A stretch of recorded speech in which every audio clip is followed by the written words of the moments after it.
Well, I think it's important to separate a lot of different things. I'm from a border state, and immigration is always ground zero for where these conversations are happening.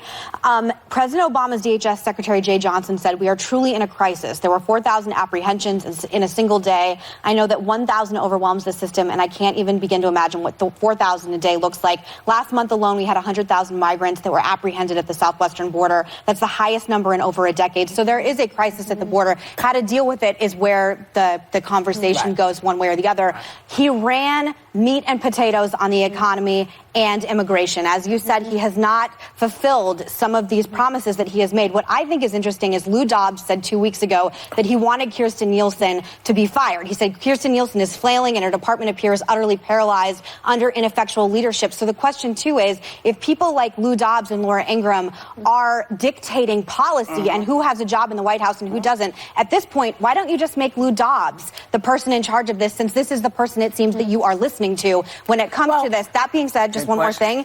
This is a hardline issue for people who live in border states. Many friends of mine, this is the #1 and only issue. And if we sit here and act like there isn't a crisis, that it's crazy people living in border states that think that there's a crisis, is a winning ticket for Trump. Like I just said, this guy who's coming in wants to help those countries. That's the way to solve the problem. Keep them there happy or whatever. Solvent, give them a house, give them food, help them, help their children. Give a Nicaraguan Stop the house. crime rates. Well, we've had a bunch of liberal guests who do not want to send in aid at all. I listen to you. Let me just finish.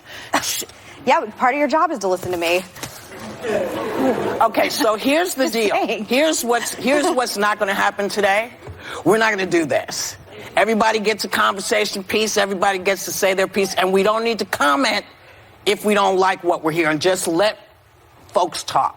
Yeah. So finish what you're saying. I forgot what it was now. All right. Well, I think we can all agree, though, that